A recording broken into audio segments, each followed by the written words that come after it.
Book recommendation for this week. Not one, not two, but 3 books. Recommendation for this week. The XV series by Miss Irish Wendy.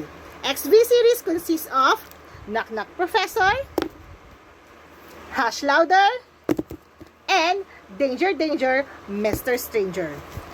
Kung magtatanong kayo, ano ba ang collection ng tatlong to?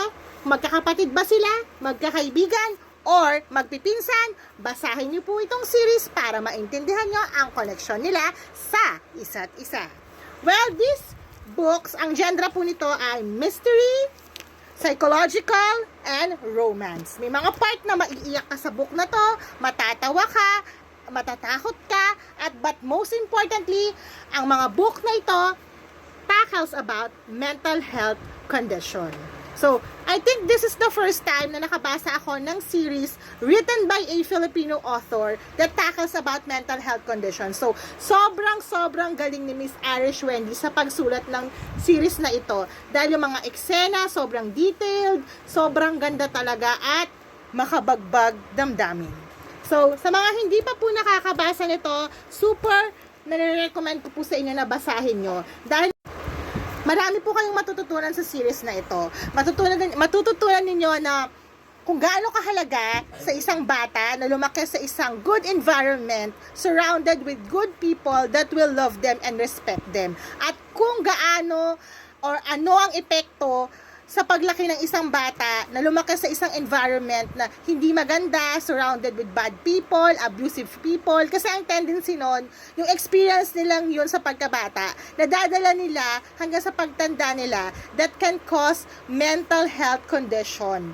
Kagaya ng nangyari sa tatlong boys na ito. So, itong series na po ito, kung tatanungin nyo ako kung sino yung pinakamaganda sa kanilang tatlo, lahat po ng story nila magaganda. Pero isa talagang nag-stand out sa akin, yung book 1. Si Professor Silgius Vongabil.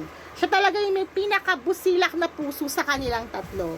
Sa mga nakabasa na po nito, maiintindihan nyo kung bakit si Silgius ang favorite ko. At ba't nasabi ko na siya yung may pinaka-good heart sa kanilang tatlo. Sa mga hindi pa po nakakabasa, basahin nyo po para maintindihan nyo po ako kung bakit siya ang bias ko.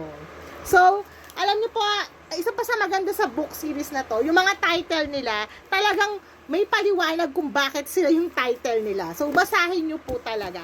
To Miss Irish Wendy, super thankful ako na sinulat mo tong series na to. Talagang napakaganda, tagus sa puso, at dapat talagang basahin.